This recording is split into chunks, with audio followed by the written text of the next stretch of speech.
welcome to the stage, Johan von Holstein!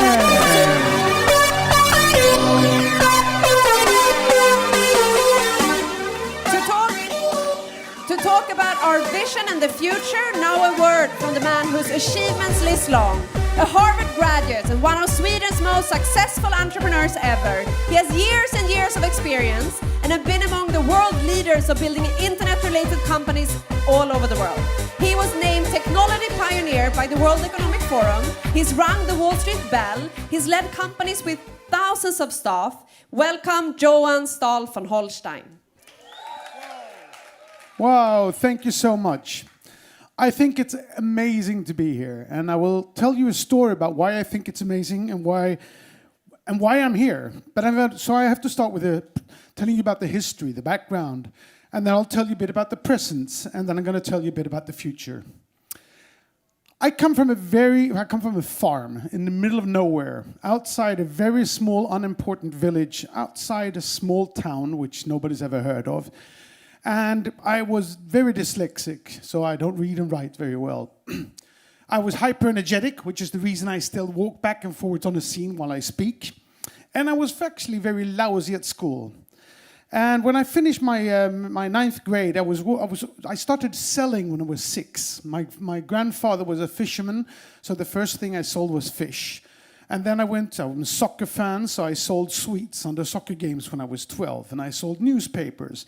And at 14, I started working in a cheese factory.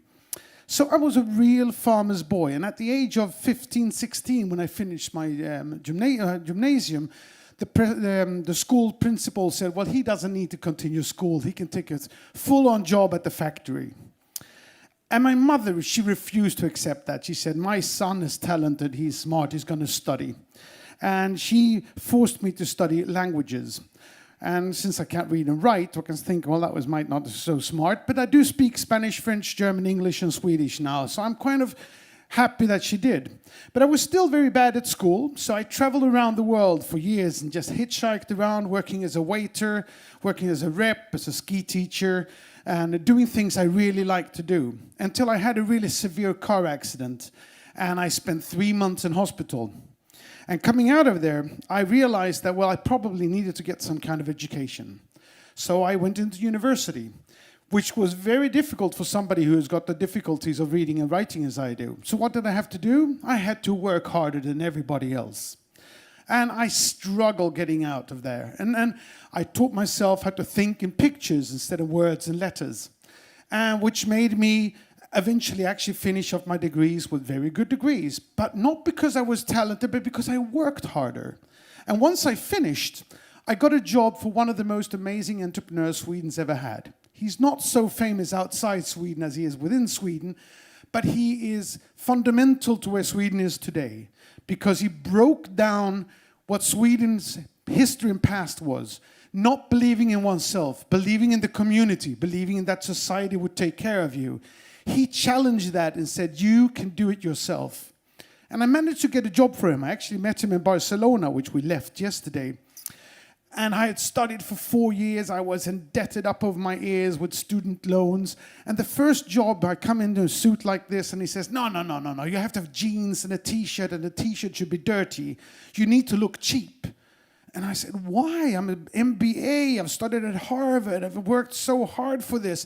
And he said, no, everybody who starts working for me has to start with carrying a beer. And if you're good at carrying a beer, you can start off as president for any company you want. And, I figured this is so unfair. I was ambitious, I was hardworking, I had worked so hard to get where I was. And I had a friend who I was studying with who was 5-6 years younger than me, because I was old when I started studying. And he was actually quite bad at school.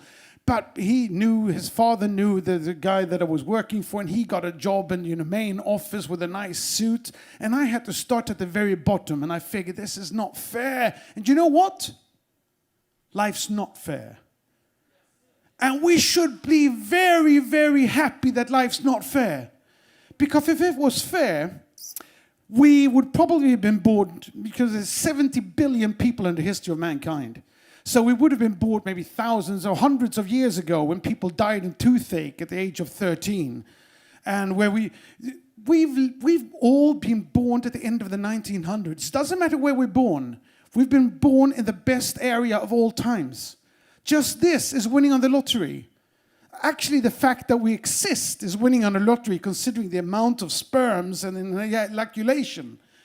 We are all winners from day one, regardless of where we're born, what color we have, what intelligence we have. We exist, and we have the ability to do something with our lives.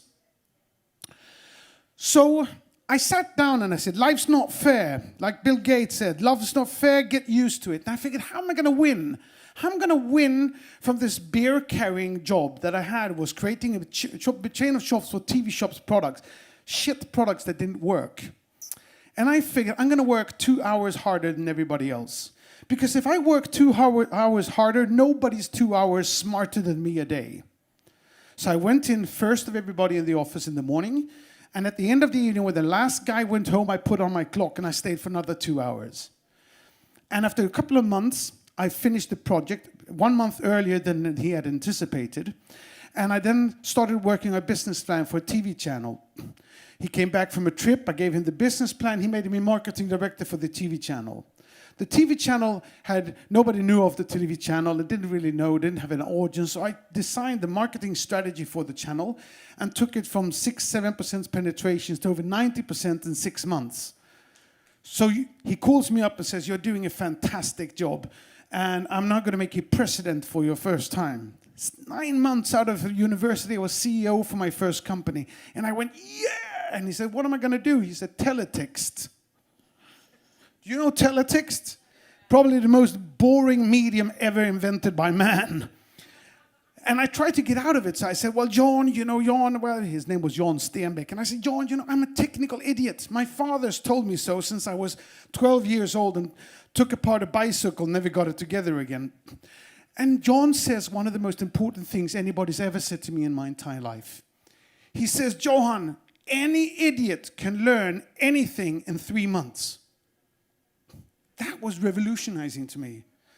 Because suddenly I understood that the difference between a super smart MBA from MIT and somebody who's a farmer's boy who's dyslexic and a cheese turner is about this big. It is absolutely nothing. And I realized that this was so magnificent to me that I realized that suddenly everybody can do anything they want if they just put their mind into it. If they just put the 3 months and decide that they're going to be able to be successful. So I took the job as CEO. And in 6 months, I built the largest teletext production company in the world with offices in 9 countries. He calls me up and he says, this is amazing. You're fantastic. You're now executive vice president for a bank I own in Luxembourg. So I go into the bank. And I was there for 2 years, living together with him. And I took my salary from $2,000 a month when I started, which is still fairly good. But for an MBA with a lot of student loans, it wasn't that good. 5 years later, I had $35,000 a month. I had a convertible sports car. I lived together with John Stenbeck in his house. And thank you very much, sir. And I thought I was ridiculously wealthy and successful. And one night we were standing in our underpants drinking whiskey after having been out partying. And I say to him, how much money do you need to be rich? Because I felt very, very rich. I had about $1 million already in unlisted stock in his companies. And he says, wow, Johan, you probably need 50 million. $50 million, I said. What on earth would you want $50 million for? And he said, wow, you want a farm, you want an apartment in New York, an apartment in Stockholm, and a summer house in Saint-Tropez, and something in the Alps. You need a boat and staff on the boat, sports car arts on the walls, jewelry on your wife and your kids in the right school. It goes fast. I had never in my life thought about value of that size. I've never thought about so much money. I thought that was impossible to reach. And what do we know about impossible? It's nothing. So I walk up to him and I say, well, John, I want to have $50 million. And he says, well, Johan, stay with me for 10 years. I promise you $50 million. Now, the thing is, it was not a charity organization, which meant that if I was going to make $50 million working for him, I probably need to make $200 million for him. And if he thought I was good enough to make $250 million, I didn't need to work for anybody. So I resigned. And I put up the goal for myself. I needed to make $50 million. Not because I really needed $50 million, just because I needed to prove that I could, that I made the right decision. And I needed to make $50 million in half the time. So in January of 1996, as one of the first internet entrepreneurs and pioneers of Europe, together with some friends, I started a company called Icon Media Lab. In 5 years, we grew it from 0 to 3,500 employees, 32 offices in 26 countries. We put it public first on the stock exchange in Sweden, secondly on the stock exchange in New York, and I actually opened live in CNN, the New York Stock Exchange. I started the first sharing economy company in the world called Let'sBuyIt.com, which was about the first company that tried to gather a crowd and make value out of it by saying, if we all want to buy a Volvo car, we can get a much better price than if we go one by one.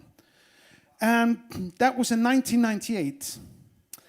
And by the year 2000, I had built companies valued, I don't know how you're going to calculate, at about about 5-6 billion US dollars. And my personal wealth was about $600 million.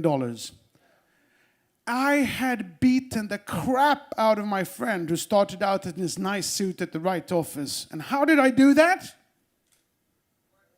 By working 2 hours more a day. Not 1, but 2. And to be honest, maybe sometimes until 8, until faint. 8 until faint, I love that expression. Because if you work harder, nobody is more than this much smarter than you. And if you work this much more, that makes everybody into a winner. Anybody can do anything they want and achieve anything. Impossible is? Yes. And we can do this. And I think, so, you know, it was an incredible experience for me to build these things. Now the internet bubble went like this, and then it crashed, and I lost everything, almost everything. Did that matter? No, because you know what? You get 1 chance, 2 chances, 3 chances, and eventually, for the person who's persistent and who works hard, never give up. That's lesson number 1 of the world. And if you don't give up, if you work hard and you put your money, your energy into it, your passion into it, you commit to something you want to do, nothing is impossible. So I was, during this time, one of the very first visionaries of the internet. I loved the internet because I saw that it would build systems that would actually break down monopolies. It would break down unnecessary middlemen. It would put the power into the hands of mankind. And I saw internet go from where it was, nobody heard of it in 1996, to be in everything. I knew that it was going to be in the cellular phones. I knew that we were going to download movies over the...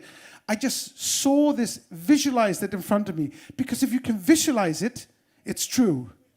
Pablo Picasso said that, the best artist in the history of mankind. He said, if you can see it, if you can visualize it, if you can see the 10,000 people in the football stadium, it's true. You can do it, but you need to visualize it. You need to understand. You have to set your goals. Know what you want, see where you want to go, and then just do it the Nike way. So, where was I? I lost track. Yes, I saw where the internet was going. And I said, eventually, the internet is going to empower man. It's going to make us all be able to capitalize on our networks, on the digital values that we have. And I was dreaded to see what Google did by stealing our digital identities, by creating profiles that they would sell and exploit.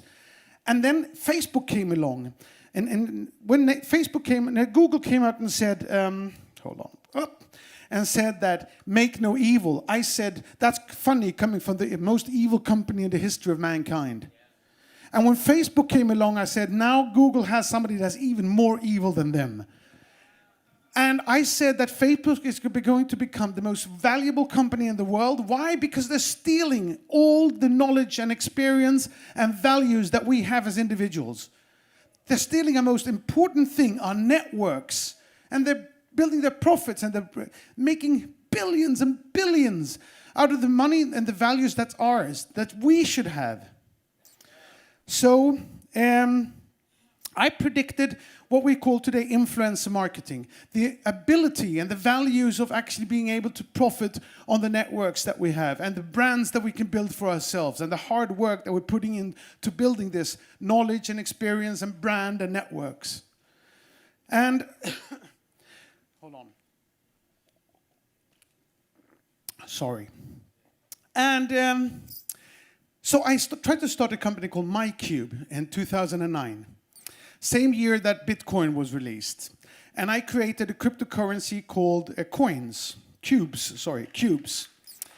I bought 1,000 Bitcoins, which I lost in 2 weeks because it was too complicated. I wish I could find them, but I can't.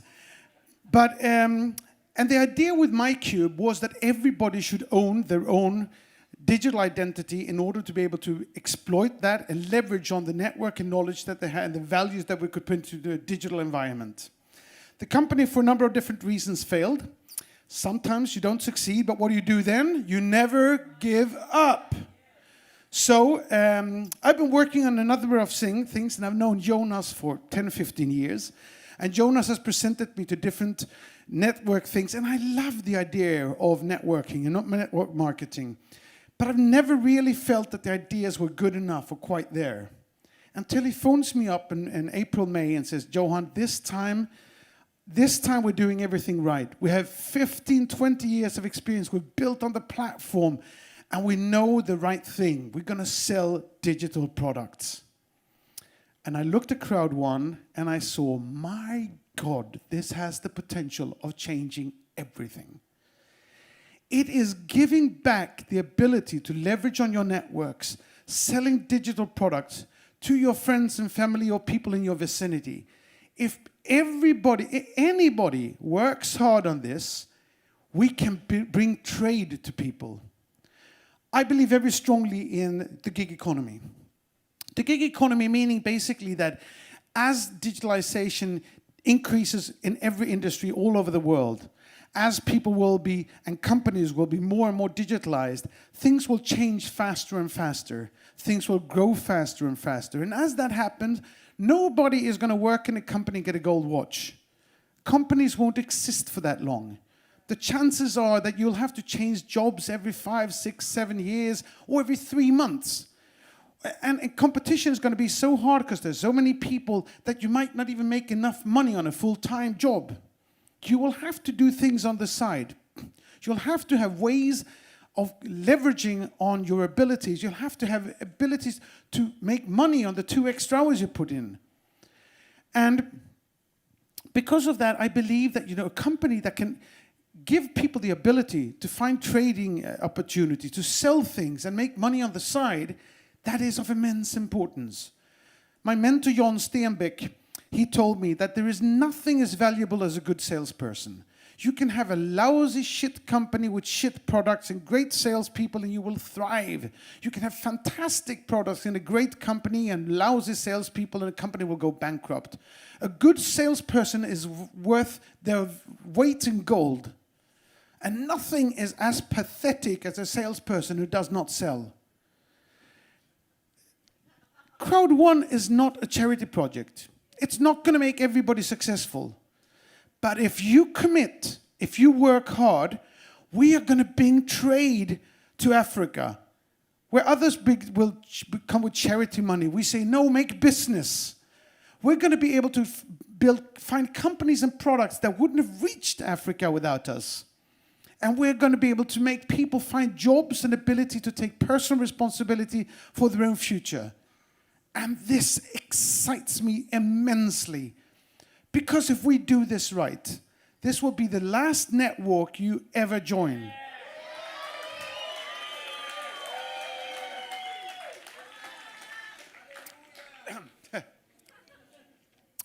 This is going to be the network that goes on for 20 years. We are going to get, because the beauty is, how many of you here are on social media? Hand up. How many of you have more than 500 people in your networks? Almost everybody. If we can reach 10 million people connected in CROWD1, and they all have more than 500 people in their networks, it means we reach 5 billion people. That's almost everybody in the world that's on social media or networks, in digital networks. It means not only that we will change the lives of the people selling at CROWD1, but we will change the world through the way that entrepreneurs with good products does not have to go to the banks, to the venture capitalists, or whoever else like or do not like their product and play God. But we'll take good products to the people with a profit for the companies and for the salespeople in CROWD1. We will change the world. And we are so committed. I came into this, I was skeptical. Because, there's a bad reputation in the MLM marketing. Well, we're not an MLM marketing company. I was skeptical because, there's so much risk if people don't do this right. I look at the people and the talent and the programmers and the security people and the passion and commitment that Jonas puts in and the talent of the salespeople that I have met and the long-term ambitions and the good-hearted. I talked to Mr. Botswana who says we're taking people out of poverty. We're bringing trade to Africa. And I feel if we do this right, if we commit, if we work hard, impossible is good. I'm a very, very emotional guy. And I really, really feel so emotionally attached to the potential in this. And if we commit that we work together, because what I also like here is that people work together. It's not just about me and my down line. It's about actually making something. We need to get to critical mass. We need to get enough people into this industry to really go out there and make an impact. And we will be devastating to VC companies, to the banking system. We are putting digital money and cash into the hands of people who are not even bankable in some countries. So, thank you all very much. I'm going to work very hard to make this my third unicorn. I have the ambitions to one day put this public on a major stock exchange. And let's kick some ass. Thank you all.